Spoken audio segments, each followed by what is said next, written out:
वैसे तो बिहार में राजनीतिक दावे ऐसे किए जाते हैं कि बिहार में 20 वर्षों से विकास पुरुष की सरकार है और विकास पुरुष ने पूरे बिहार में सड़कों का जाल बिछाया, लेकिन उस जाल का एक धागा इस चंवर में नहीं पहुंच पाया, जिससे कि सैकड़ों एकड़ की खेती हमेशा प्रभावित रहती है। तो मुखिया जी से आप लोग नहीं कहे कि मुखिया जी नहीं करता है, हम ये सवाल नहीं सुनता है मुखिया जी। तो वोट देने के वोट मांग खाली वोट पड़ गए कि हम के पूछेला। तो जिस समय वोट मांगने के लिए मुखिया जी आते हैं उस समय तो सवाल उठाना चाहिए कि हम लोग को एक सड़क आप बनवा करके नहीं दे पाए। मुखिया जी हमके ना सवाल सुने ले, हमके तो घर आइले ना बनोले, घर हमरा हले ही नहीं खे। नमस्कार, मेरा नाम आनंद है और आप देखना शुरू कर दिए हैं सारांश दर्शन। फिलहाल हम मौजूद हैं सिवान और गोपालगंज के सीमावर्ती क्षेत्र में। यहाँ यह जगह जो आप देख रहे हैं ये जोगापुर का चौरा बोला जाता है और ये फिलहाल जो पुल हम अभी आपको आगे दिखाने वाले हैं, यह पुल जो है सीमावर्ती क्षेत्र है, यानी यहाँ से गोपालगंज जिला शुरू हो जाता है और इधर सिवान जिला है। लोग मेरे साथ लगभग दर्जनों लोग खड़े हैं इस समय और उन लोगों से मैं बात करवाऊँगा और दिखाऊँगा कि यहाँ ये सड़क जो है बनाने के लिए कई वर्षों से प्रयास रहा। यहाँ तक कि बुनीलाल गिरी बताया जाता है कि धीरे धीरे करके ईंटा, मिट्टी और क्या क्या चीज़ें यहाँ डालते थे जिससे कि लोगों को आने जाने में कोई परेशानी नहीं हो, लेकिन वह भी अपने ज़िंदगी का जंग हार गए, सपना अधूरा का अधूरा रह गया। वैसे तो बिहार में राजनीतिक दावे ऐसे किए जाते हैं कि बिहार में 20 वर्षों से विकास पुरुष की सरकार है और विकास पुरुष ने पूरे बिहार में सड़कों का जाल बिछाया, लेकिन उस जाल का एक धागा इस चंवर में नहीं पहुंच पाया, जिससे कि सैकड़ों एकड़ की खेती हमेशा प्रभावित रहती है। बाढ़ के दिनों में महिलाओं का आना जाना दुश्वार हो जाता है और साथ ही साथ मवेशियों को खिलाने के लिए चारा भी नहीं मिल पाता है। लोगों का खेती करना तो दूर की बात, लोग ट्रैक्टर से नहीं जा पाते हैं। स्थितियां ऐसी हैं। आगे ये सड़क सबसे पहले मैं आपको दिखाता हूं। इसी सड़क को लेकर के यहाँ पे एक आंदोलन का रूप ले सकता है। यहाँ पे दर्जनों गाँव के लोग हैं और दर्जनों गाँव के लोगों का खेत है यहाँ पे, जो कि किसानी करने के लिए यहाँ जाते हैं, आते हैं, लेकिन परेशानियाँ इतनी कि आप सुन करके स्तब्ध रह जाएंगे कि मुखिया से लेकर के और सांसद तक सबको आवेदन दिया गया, सबको नोटिस किया गया, लेकिन आज तक किसी ने नहीं सुना। अब सीधे हम बात करवाते हैं यहाँ की जनता से, जो लोग यहाँ पे मौजूद हैं। ये तस्वीरों में आप साफ तरीके से देख सकते हैं। इस रोड को बनवाने को लेकर के ये लोग इकट्ठा हुए हैं। कई बार हमको इन लोगों ने बुलाया और उसके बाद से मैं आकर के यहाँ की स्थिति आपको सीधे तरीके से सारांश दर्शन के माध्यम से दिखा रहा हूँ। क्या नाम है चाची आपका? रजमती देवी। कहाँ की रहने वाली हैं? हलीम टोला। क्या परेशानी क्या है? परेशानी है जो हमने के जाए आवे के गजन बा, पानी लग जाता तो पानी लग जाता था। हाँ। खेती ना हो पावेला ना, अब डूबे भर पानी आता तो हमने के कहाँ खेती करे जाता इंसान।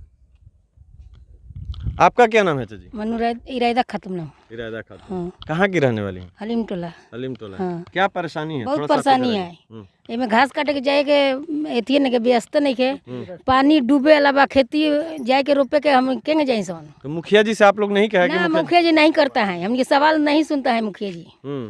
तो वोट देने के वोट मांग खाली वोट पड़ गए कि हम के पूछेला। तो जिस समय वोट मांगने के लिए मुखिया जी आते हैं उस समय तो सवाल उठाना चाहिए कि हम लोग को एक सड़क आप बनवा करके नहीं दे पाए। मुखिया जी हमके ना सवाल सुने ले, हमके तो घर आइले ना बनोले, घर हमरा हले ही नहीं खे। नीटर पर दियल आज हमके सुनबे ना कैले कुछ, तो ही सड़क बनोई हमनी के। और भी लोग हैं यहाँ पे, पुरुष साथी हैं जो इन लोगों से बात करते हैं और जानते हैं कि वास्तविक परेशानियाँ क्या क्या है। और क्या नाम है आपका? राजमंगल सर। कहाँ के रहने वाले हैं? जोगापुर के। जोगापुर के। क्या परेशानी है अभी? सर परेशानी क्या बखान किया जाए, आने जाने में इतना परेशानी है कि अभी धान का सीजन आ रहा है, आदमी जा नहीं पाएंगे। वहाँ गड्ढा है, सामने देख रहे हैं, सामने गड्ढा है। उस गड्ढे में कमर पर छाती पर औरतें पार करते कितनी गिर जाती है। अभी 6 महीने 1 साल पहले एक बुजुर्ग गिर के उनका हत्या हो गया था, वहाँ गिर गए थे। अच्छा, मर गए थे? जी मर गए थे। सुन रहे हैं कितनी दुख की बात है कि यह सड़क इतना खतरनाक है, दर्जनों गांवों को जोड़ता भी है, लेकिन मुखिया जी नहीं सुनते हैं। मुखिया जी से आप लोगों ने काहे नहीं आवेदन दिया, काहे नहीं कहा? आवेदन में दिया गया, बार बार हम लोग कहते हैं। जब इलेक्शन का टाइम आता है ना तो ये हम लोग का आश्वासन मिलता है कि इस बार बन जाए, इस बार बन जाएगा। हमेशा का यही आश्वासन है। अभी जो इलेक्शन आ रहा है इसमें भी यही आश्वासन मिलेगा कि इस बार बन जाएगा, लेकिन हम लोग थक चुके हैं। जनता भी चालाक है, समझती है कि नेताओं का आश्वासन केवल आश्वासन में रह जाता है। क्या नाम है आपका? गौतम सर। कहाँ के रहने वाले हैं? हलीम टोला। क्या यहाँ पे क्या परेशानी है? बहुत परेशानी है, जाने आने की बहुत दिक्कत है यहाँ। कितने गाँवों का जमीन? अरे इसमें कम से कम 10 गांव का जमीन आना जाना है। अच्छा, जमीन कहाँ कहाँ किस किस गांव के लोगों का है? कईगढ़, सीधा रास्ता, नबी आता, आलादी टोला, हलीम टोला, जोगापुर, प्यारेपुर नबिया था, ये सब गांव का खेत इसी में है। बहुत बड़ा देख रहे हैं ना, बहुत बड़ा चौक। लेकिन हम लोग की इतना दिक्कत है इसमें जाने में कि बुझ लीजिए कि कोई आता भी नहीं है जल्दी। हम लोग जाना भी जोड़ते हैं तो नहीं जाते हैं पानी के लिए। जिस समय इलेक्शन आता है, अभी हाल फिलहाल में विधानसभा का इलेक्शन होने वाला है, उस समय जनप्रतिनिधि जो हैं, जो नेता हैं, वो आपके बीच आएंगे वोट मांगने के लिए। जी तो जब आते थे, जी। इसके पहले जो पूर्व में चुनाव हुए हैं, तो उस समय आप लोगों ने डिमांड नहीं किया कि कम से बहुत- कम यह सड़क बहुत बनवा बार दी? डिमांड किए हैं, एक बार नहीं 10 बार से ज़्यादा, लेकिन कोई नहीं सुनता है। गोपालगंज के भी मुखिया के पास गए थे, बोले थे, सांसद के पास? हाँ वो भी बोले थे कि ठीक है हो जाएगा, वो भी नहीं कराएं। तो हम लोग यही कर रहे थे कि देखिए आप लोग कुछ कीजिए कि कुछ हो जाए। अच्छा, हाँ, यहाँ मुखिया कौन है? यहाँ का मुखिया है ये तो गोपालगंज जिला। प्रकाश जी है, इधर के प्रकाश जी है। अच्छा अच्छा, प्रकाश जी यहाँ से तो गोपालगंज जिला शुरू हो रहा है, तो जी, धतिंगना जी, पंचायत में ये बॉर्डर आता है। गोपालगंज सीवान जिला का। अक्सर लोकल लोगों के मुंह से जब आप पूछिए, लोकल लोगों से आप जो पूछिएगा कि सबसे बड़ा चंवर इस क्षेत्र का कहाँ पर है, थावे और बड़हरिया प्रखंड का, तो लोगों के मुंह से यही निकलेगा कि धतिंगना का चंवर सबसे बड़ा है। एक बार तस्वीरों में मैं चाहूँगा कैमरा पर्सन को कि दिखाएं कितना बड़ा चंवर है। और उसके बाद से यहाँ पे सड़क जो है आज तक नहीं बन पाया है। हर बार नेताओं के द्वारा, मुखिया के द्वारा या अन्य जनप्रतिनिधियों के द्वारा केवल आश्वासन दिया जाता है। ये देख सकते हैं तस्वीरों में आप साफ तरीके से, लोग आते हैं, बच्चियाँ इसी रास्ते से स्कूल भी जाती हैं। और कई लोगों का, जैसे यादव जी लोग का टोला है आगे, वो लोग दही का कारोबार जो करते हैं, तो इसी रास्ते से जाना आना होता है। लेकिन बरसात के दिनों में वह भी प्रभावित हो जाता है। अरे सर कई बार गिर गए हैं इसमें, दही लेकर आते हैं, पैर भी छल जाता है, इसमें गिर जाते हैं, इतना पानी हो जाते हैं। तो वो रोड से जाते हैं, थाई वाला रोड है ना, उस तरफ से आते हैं। हम लोग भी उससे जाते हैं, आते हैं, फिर इधर से जाते हैं, आते हैं। ये रोड सापा ब्लॉक हो जाता है। हम लोग का खेती भी नहीं टाइम से होता है। अच्छा, जो बच्चियाँ चाहे बच्चे जो पढ़ने के लिए इधर आते हैं या इधर से उधर जाते हैं, तो उस समय क्या बंद कर देते हैं पढ़ाई। कौन भेजेगा, ये जो रोड नहीं है तो बंद कर देते हैं। कई बार तो हादसा हो गया है। अच्छा, क्या नाम है भाई साहब आपका? सुमन शर्मा, कहाँ घर है वह? ये जोगापुर जोगापुर। जी।